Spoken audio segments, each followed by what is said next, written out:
Godet fue siempre un buen hombre que había participado ya en otras intentonas, pero nunca fue una gran cabeza, ¿no? Es decir, los de Barcelona no estaban bien preparados y él llegó a Barcelona sin conocer bien la situación y fue apresado. Sí, bueno, pues podría haber resistido heroicamente y proclamar tal, pues no. Godet.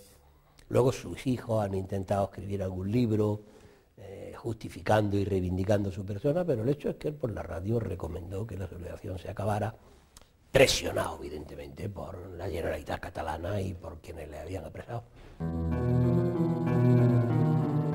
A diferencia de lo ocurrido en Madrid con el gobierno central, en Barcelona, la Generalitat, con el comisario general de Orden Público, capitán Federico Escofet, a la cabeza, organizó la represión a los rebeldes.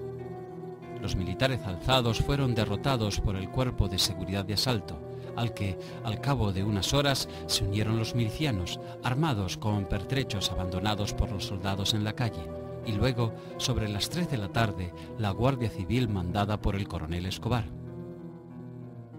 El gobierno republicano, al enterarse de la insurrección, consideró que ella triunfaría inmediatamente en Marruecos, pero fracasaría en la península.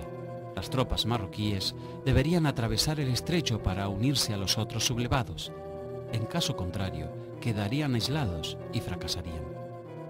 Los suboficiales y cabos de la Marina, así como los oficiales de los cuerpos auxiliares como telegrafistas, por ejemplo, eran republicanos incondicionales.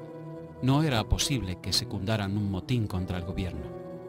Así, los legionarios y moros no tendrían modo de cruzar el mar hacia Andalucía. Ese era el problema que debía resolver Franco.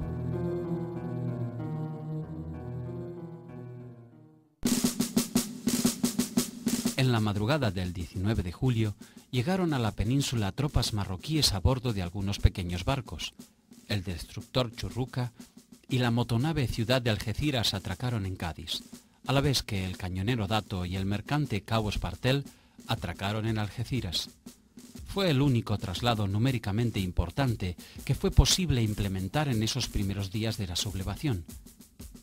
Desde el día siguiente, ante la negativa por parte de las tripulaciones de la Armada de secundar la rebelión, no hubo ya más convoyes desde África hacia Cádiz y Algeciras. Los mandos inferiores de la Marina, muy inferiores, eran republicanos. Vamos, había un predominio. En cambio, los mandos superiores y los jefes y generales o almirantes, pues eran del otro bando. Eso hizo que en algunos barcos se diera la terrible circunstancia de que los fusilaran. La manera de fusilar a los jefes, bueno, pues, que son cosas que pasan en la guerra. La guerra es así, es muy dura. Los refuerzos esperados por los conspiradores fueron llegando solo por medio de un exiguo puente aéreo establecido entre Marruecos y el aeropuerto de Tablada. 3 o 4 aviones que transportaban una docena de soldados en cada vuelo. El día 25, 2 faluchos de pesca lograron cruzar el estrecho llevando unos 150 legionarios. En Sevilla, Queipo de Llano ocupó inmediatamente el centro de la ciudad. Luego, al comprobar que no cabía esperar una llegada masiva de refuerzos marroquíes, asaltó con sus tropas y con civiles armados de la falange los barrios obreros, reduciendo a cañonazos las zonas defendidas por los republicanos y aplastando finalmente toda resistencia. En Sevilla no se distribuyen armas a las masas obreras como se distribuyen en Madrid el 19 de julio o se distribuyen en Barcelona. Es decir, la República se salvó en Madrid y se salvó en Barcelona gracias a que se distribuyeron armas a los sindicatos. Y en Sevilla se perdió el 18 de julio porque no se distribuyeron armas a los sindicatos. En forma simultánea a su ofensiva armada, Queipo de Llano acometió una intensa campaña por radio, propalando que un nutrido contingente marroquí había ya desembarcado y que era inminente el triunfo definitivo de la sublevación. En Valladolid, los conspiradores pusieron al general Andrés Saliquet, que había sido gobernador en la dictadura de Primo de Rivera, al mando de la 7ª División. Salamanca, Ávila, Segovia y Cáceres quedaron a sus órdenes. Con prisa se organizaron columnas para marchar hacia Madrid. Saliquet declaró de manera inmediata el estado de guerra, de acuerdo con el bando que emitió el 18 de julio. Queda declarado el estado de guerra en todo el territorio de esta división y como primera consecuencia, militarizadas todas las fuerzas armadas, sea cualquiera la autoridad de que dependían anteriormente, con los deberes y atribuciones que competen a las del ejército y sujetas igualmente al Código de Justicia Militar. En Galicia se combatió en las calles desde el 19 hasta el 25 de julio. Por un lado, los falangistas y las tropas sublevadas. Por el otro, trabajadores mineros y guardias de asalto.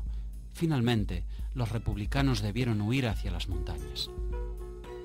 A todo esto, el presidente del Consejo de Ministros, Santiago Casares Quiroga, presentó su dimisión ante Manuel Azaña, quien formó un nuevo gabinete, con muchas marchas, contramarchas, dudas y dilaciones. El gobierno ordenó la concentración de guardias de asalto en Madrid, el bombardeo de Melilla y Ceuta, la entrega de armas al pueblo y el alistamiento y movilización de las fuerzas leales. El mismo 19 de julio, el general Sanjurjo tenía que salir, estaba exiliado en Estoril, tenía que salir para ponerse al frente, para venir a España y ponerse al frente de la sublevación. Era el jefe reconocido por los generales conspiradores, el jefe de gobierno que iban a instituir, ¿no? El general Sanjurjo, muy en su carácter, y la esposa, la joven segunda esposa del general Sanjurjo, tuvieron la peregrina idea de que la avioneta del aviador monárquico Juan Antonio Ansaldo, que lo iba a trasladar de Estoril a España, a Burgos, cargara con un gran baúl con todos los uniformes y condecoraciones del general Sanjurjo. Y como el gobierno de Portugal no permite que esa avioneta despegue de un aeródromo militar, ni siquiera de un aeródromo civil, para no comprometerse frente al gobierno legal de la República Española, pues esa avioneta tiene que despegar de un campo de deportes. Un campo de deportes que tiene alrededor unos árboles. El aviador Ansaldo le hace saber a Sanjurjo que es mucho peso el baúl y que puede que no despeguen o que choquen con los árboles.